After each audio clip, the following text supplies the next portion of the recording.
Hello, everyone. I am back alone now. It is Ian Sachs here on the WICR Morning Show.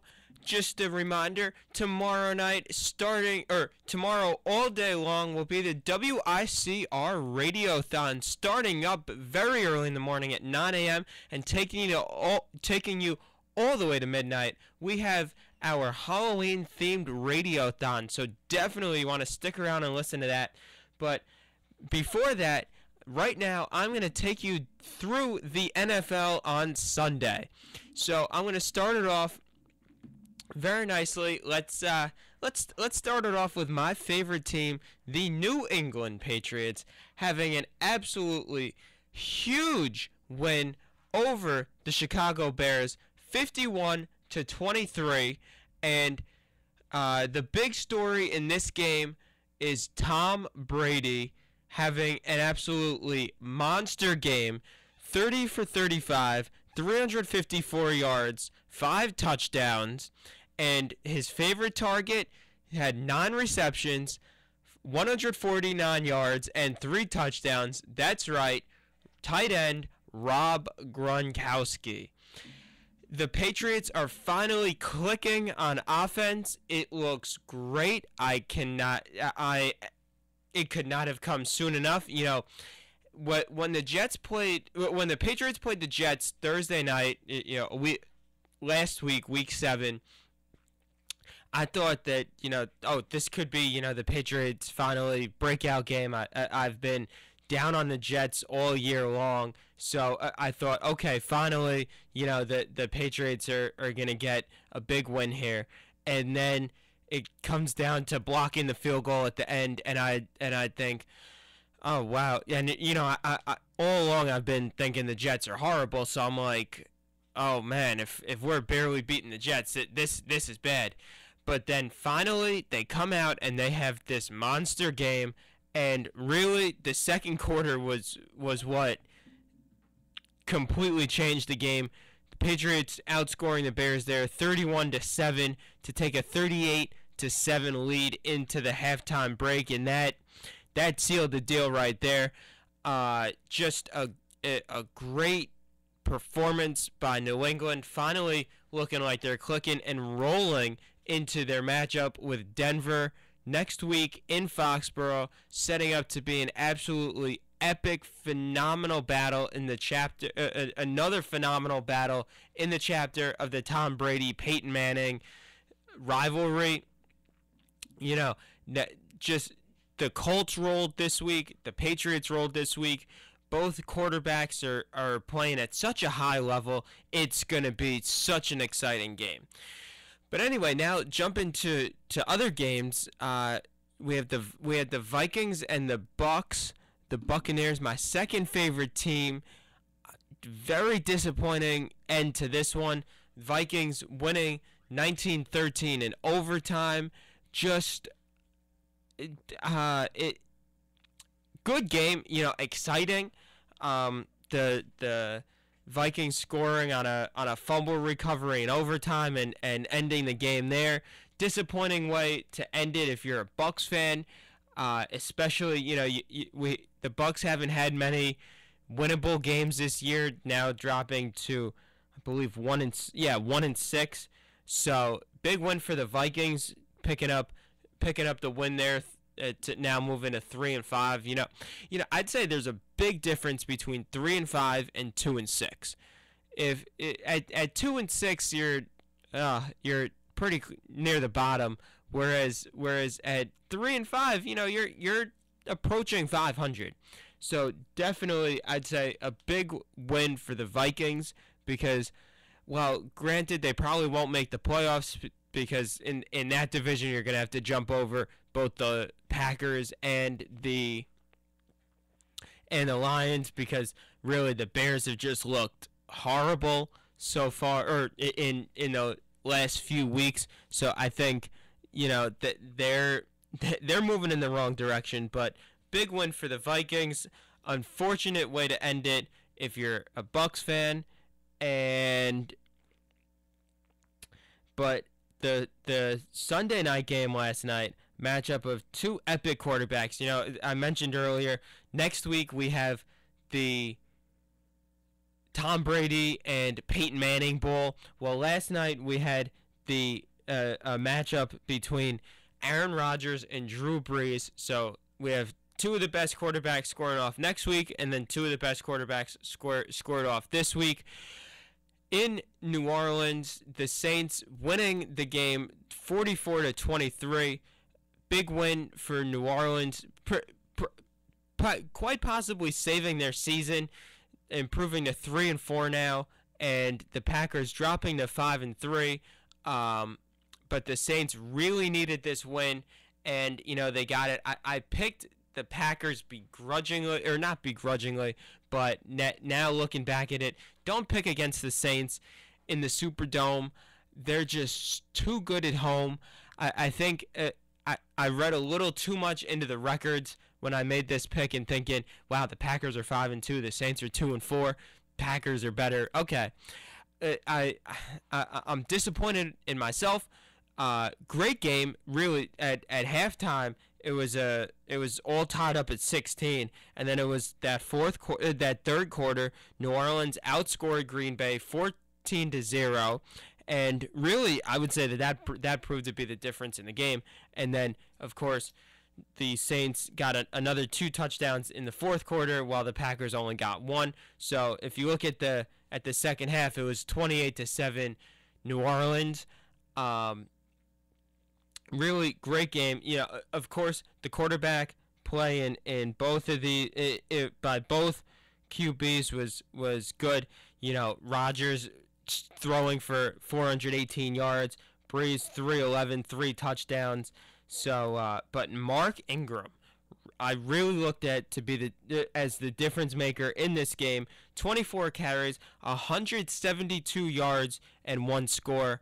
That I would say he was the X factor in this game and the difference maker, which put the Saints over the top, picking up this big win on Sunday night over the Packers. So that was the last game of the day, but the first game of the day started almost 11 hours before the Saints and the Packers kicked off, and that was the Lions and the Falcons. So same divisions squaring off. Over in London, the Lions beat the Falcons 22-21. A wild finish in this one as Detroit got the game-winning field goal as time expired. Matt Prater knocking a 48-yarder through the uprights, and really just a crazy way to end the game. He attempted one, it missed, and then I think it was either like a timeout or a penalty. He got to kick it again and then nailed it through to give the Lions the win and improve their record to 6-2.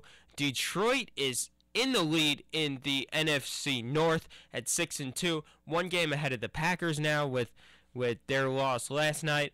And Detroit being able to pull out those types of victories is really where I see that the Lions have turned a corner this year. In years past, in a game like this, they would be on the other end of it, losing, and like the year that just, I don't know, 2 years ago, 2 years ago, when right after they went 10-6 and made the playoffs, they had a season where they were on the losing end of a ton of games just like this. I remember there was one against the Colts where they were completely in control, and then it just unraveled and they end up losing in the final seconds of the game. And just the fact that the Lions are able to now pull out wins like that really shows to me that they have turned a corner and are a legitimate threat in the NFC this year. And I look to them to keep that division lead, and I think, well, it's definitely going to come down to them and the Packers. And Detroit might very well come away with it. But another big showdown yesterday. The Arizona Cardinals beat the Philadelphia Eagles 24-20. The Cardinals improving to 6-1. Who would have thought that of the teams in the NFC West, one of them would be 6-1? Okay, you think, oh, it's definitely going to be either the Seahawks or the 49ers. And it's neither one of them. Both of those teams have not looked that great this year. And the team that's 6-1 is the Arizona Cardinals. Yeah, the Eagles now 5-2. I'm not too concerned for Philly. They'll right this ship. They'll be right up there for the NFC East at the end of the season. But really, you have to look at the Arizona Cardinals. Now, 8 weeks into the year, 6-1, and Bruce Arians has done a phenomenal job. His first year going 10-6 with a team that really surprised me. It snuck up on a lot of people, and I thought, okay, he did that last year. They're not going anywhere this year. They're gonna regress, maybe go 7-9. Well, if they go 7-9 this year, that means that they have to go 2-8. The remainder, or no, 1-8. Excuse me, 1-8. The remainder of the season. With the way this franchise has been playing, they're not going to go 1-8. They might go 8-1. Well, no, I think that's a little over exaggerated. But they have just done a phenomenal job, and especially competing in the NFC West, and they match up with the AFC West this year. Just a phenomenal job by Bruce Arians. He certainly flies under the radar too much, and has to be, at the midway point of the NFL season, has to be the coach of the year. There's no two ways about it. Just the job that he has done with that Arizona club, unbelievable. The Baltimore Ravens fell to the Cincinnati Bengals yesterday, 27-24, and now the AFC North is just gonna have such an absolute great finish to the season that I'm excited about it, because you've got all four teams in that division over 500 right now. Bengals leading it at 4-2-1. The Ravens are 5-3, and this game coming down to the Bengals winning on a touchdown with 57 seconds left. Andy Dalton on a quarterback run, and just really a great thing about the way that the NFL schedule matches up is that at the end of the season, you have all your divisional games. But an interesting thing, the Bengals and the Ravens now I think are kind of leading the division, the top two teams in the North, and they are done with their matchups this season. Week 1, the Bengals won, and yesterday the Bengals won.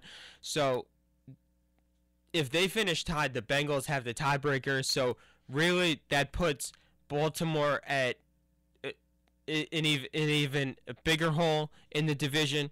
But then another team in that division, the 5-3 Pittsburgh Steelers, had an absolutely monster game yesterday, beating up on the Indianapolis Colts 51-34, and it was Ben Roethlisberger who just had what went off. 40 for 49, 522 yards, 6 touchdowns. Big Ben, his second career 500-yard pass game. Just a phenomenal job by him, becoming the first quarterback in history to throw for 500 yards twice. And, a lot of people thought that Indianapolis was proving themselves as a top an elite team in this league, and I still think that they are in the top 5 or so, but they are not elite the way that Roethlisberger was able to absolutely pound it on them. You know, the Colts defense, look, the Colts offense scored 34 points. They did their job. It was the defense that just could not stop Pittsburgh, and I after last night, I am not sold on Indianapolis. But one more thing that I have to address. I'm looking at the update on my phone from the game, and the picture of the Steelers. Those Steelers uniforms, their striped uniforms, the alternates. I just cannot believe that they would even want to wear those in a game. They are so hideous, and they look like bumblebees, and it just I could spend the whole show going off on those Steelers uniforms. But anyway, the other team from that, the fourth team from that division is the Cleveland Browns, picking up a 23-13 win over the Oakland Raiders, moving to 4-3. You know, the Browns are in that stretch of the season where they're playing all winnable games, and really, if they're going to be competitive in the division, they have to do what they did yesterday, and that is continue pounding on inferior teams. The Raiders, we don't even have to get into. We were talking about the Jets earlier, and you know, the Jets give the Raiders a good run for their money as the worst team in the NFL, but I think that does belong to the Raiders. I'm thinking the Raiders might go 0-16. A team that a lot of people did not expect to struggle the way that they have is the Seattle Seahawks. 4-3 now after their 13-9 win over the Carolina Panthers yesterday. The Seahawks, I don't know what it is with them. They just do not seem to have the magic that they did last year. And, you know, a lot of people thought that last year was the beginning of a Seattle dynasty. Well, with the way that they've been playing recently, they might be in jeopardy of missing the playoffs this year.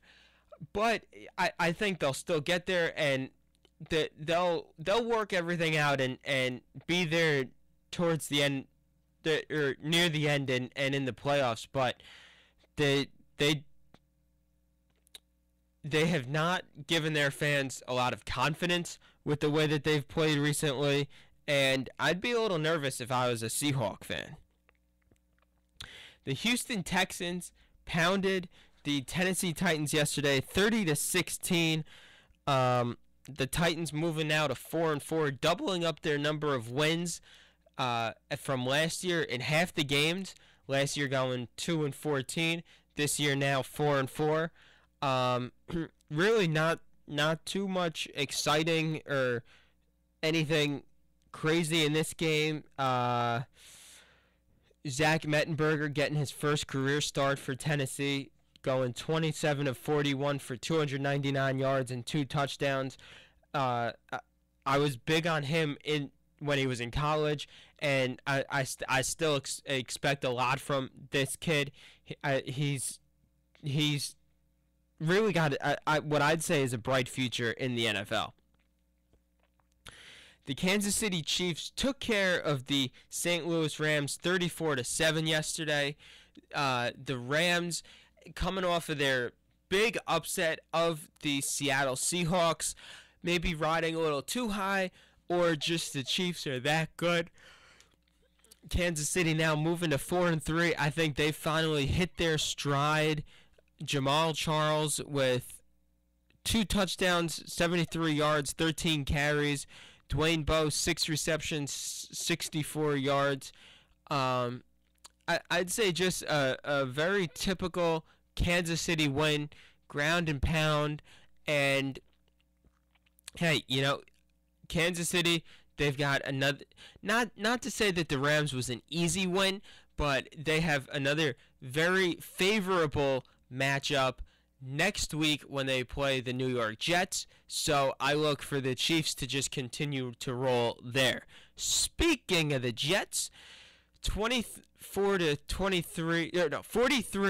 to 23 losers to the Buffalo Bills yesterday. We touched on the Jets in our last segment. Geno Smith, 3 interceptions in the first quarter, getting benched for Mark Sanchez. The Jets are just in complete shambles right now, and I really feel for anyone who is a New York Jets fan out there. And the final game of the slate from Sunday, the All-Florida Bowl, the Miami Dolphins and the Jacksonville Jaguars. Miami moving up to 4-3 with a 27-13 victory over the Jaguars. The Jaguars got their first win last week. That's it for a while now, I think. Not to say that Miami is a great team, but when you play the Jaguars, you have to take care of business there. And that's exactly what the Dolphins did. So, I'd say what we expected from that game there. So that wraps up our NFL Monday morning recap. I'll take a quick break and we'll get into maybe a little college football, maybe a little fall classic, and wrap up the show. Hello everyone, this is Gregory Kasimis from the Metro Deli in Scarsdale. The Metro Deli has been part of the Westchester community for over 10 years. We always use the freshest and highest quality ingredients for all our